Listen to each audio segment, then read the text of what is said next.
When you're ready. Cool. So our group is going to discuss the effects and implications of factory farming in the United States.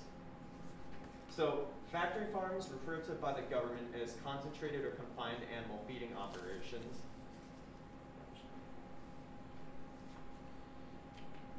are where livestock are raised in mass numbers in structures resembling that of warehouses instead of traditional open pasture-style farms. These operations can contain up to 2,000 cattle, 2,500 hogs, or even 125,000 broiler chickens. We will be discussing factory farms from the ethical, economic, and futuristic lenses. Our claim is that CFAOs exercise unethical treatment of animals, worsen environmental issues such as greenhouse gas emissions, and contribute towards less diverse, more expensive food options for consumers. Factory farms are considered agricultural instead of industrial, and this exempts them from being regulated as a commercial operation. This allows CAFOs to go under the radar and avoid waste production restrictions.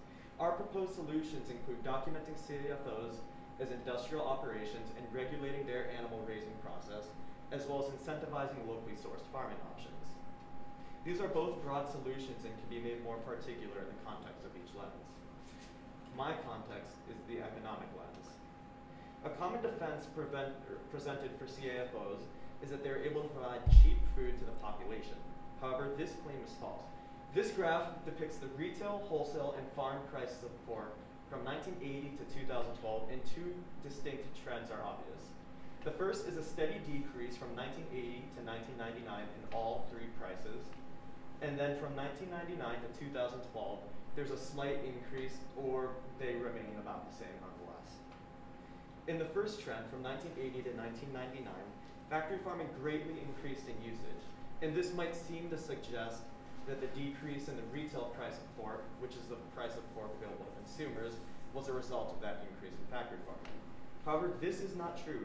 The USDA actually estimates that without the growth of factory farms during the same period, that the price of pork available to consumers in 1999 would have decreased by 4%. In the time period from 1999 to 2012, the percentage of hogs sold that were raised on factory farms increased from 66 to 88%. This is indicative of CFAOs failing to guarantee lower meat prices to consumers. A further effect that CFAOs have is that they decrease the variety of animal products that are available to consumers. And a plausible way to combat this is to buy animal products from locally sourced farms. The combination of regulated CFAOs and smaller traditional farms will diversify food options and guarantee lower prices for consumers. Now Sarah will discuss the ethical implications of factory farms. According to David Cassuto, an environmental and animal law professor, about 9 billion animals are killed for food each year in the United States. As the image shows, factory farms are abundant in the United States, with a concentration in the Midwest.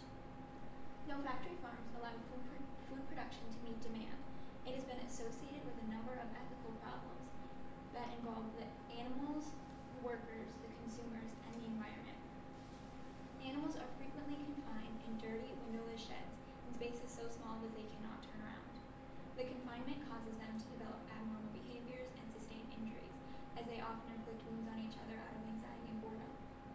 In order to maintain confinement, painful mutilations are performed, such as cutting off the beaks of chickens and cutting off the horns of cattle.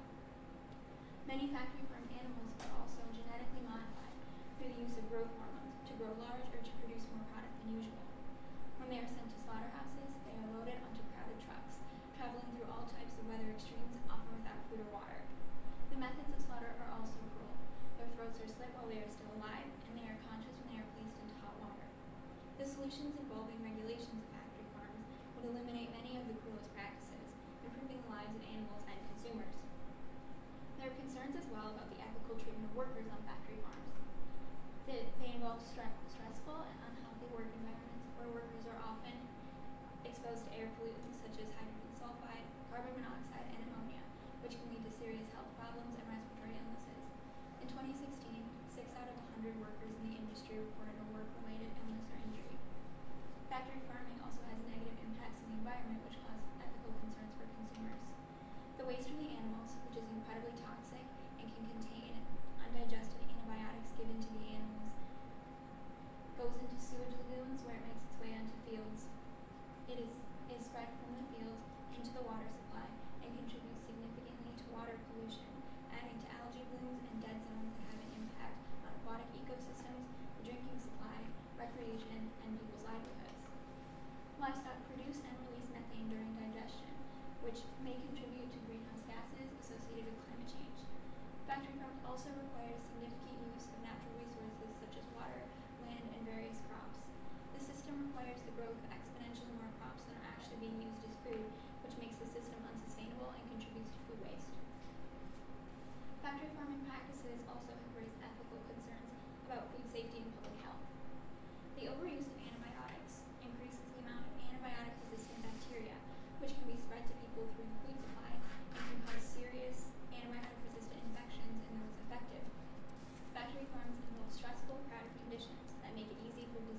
Abolishing factory farming would be the overall goal. These solutions aim to change the way that these farms operate in order to alter their production process and overall outcomes, with desires to make it more ethically sound and environmentally safe. The first solution would be to ban the importation of genetically modified feed, forcing farmers to cultivate their own feed. While this solution could increase the rate of deforestation, that doesn't seem to be as big of a worry, as smaller farms already cultivate their own feed and big factory farms have enough unused land to do so. By implementing this ban, it would decrease the dominance of multinational agricultural businesses and help smaller farms grow in size. Another solution would be to increase regulation and ban distribution of antibiotics through the CAFOs. There are little to no regulations on CAFOs, so factory farms don't break any laws, as there are little to no laws to actually break. While individually monitoring each factory farm would be a bit of a stretch, making these new laws and regulations permanent and concrete laws would make sure that the farms would actually follow them. By banning the distribution of antibiotics through these CAFOs, it would force farmers to treat animals that are sick individually instead of giving the antibiotics to all the animals. For consumers, a solution would be to buy alternatives to meat or consume less meat in general. With that, increasing the support of free-range and cage-free farming, organic farming, and buying from places such as the farmers market. These solutions, which are just some examples and expansions of our team solution, promote the use of sustainable and more efficient methods of meat production. If factory farming does not begin to decrease, problems such as air pollution and water pollution will only get worse.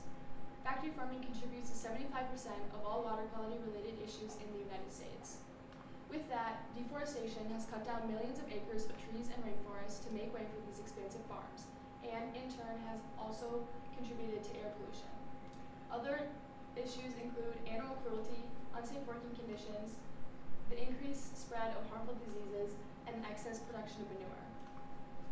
Though the rise of factory farming has contributed to a more reliable food supply needed to feed the growing population, there are countless ethical objections raised, and the harmful effects of CAFOs on the public health, the economy, and the environment are significant.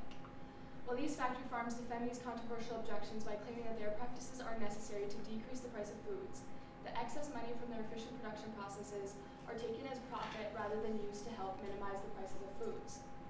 Through the application and implementation of these regulations, solutions, and alternatives, the ethical concerns and adverse effects of factory farming on the health of the public, the economy, and the environment will in turn be mitigated.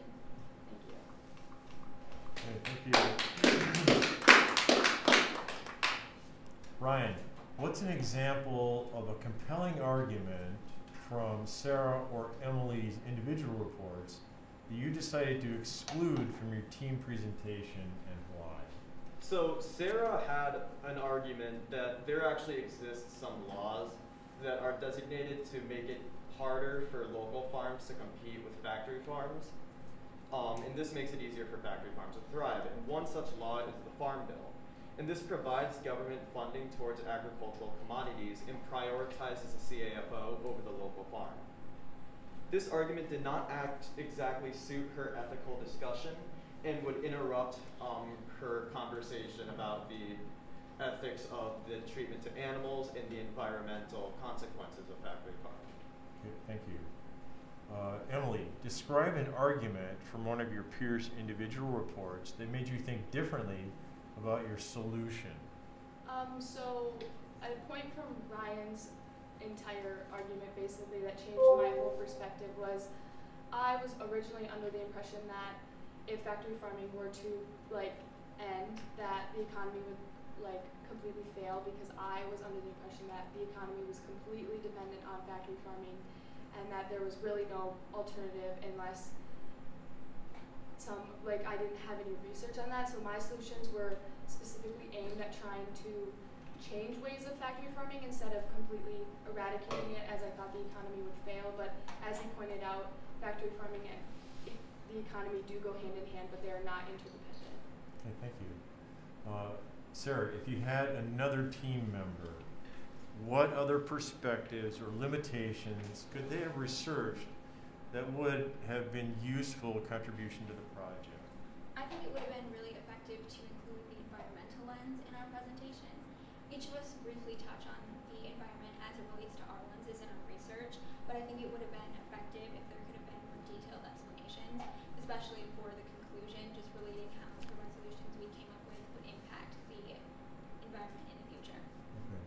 food.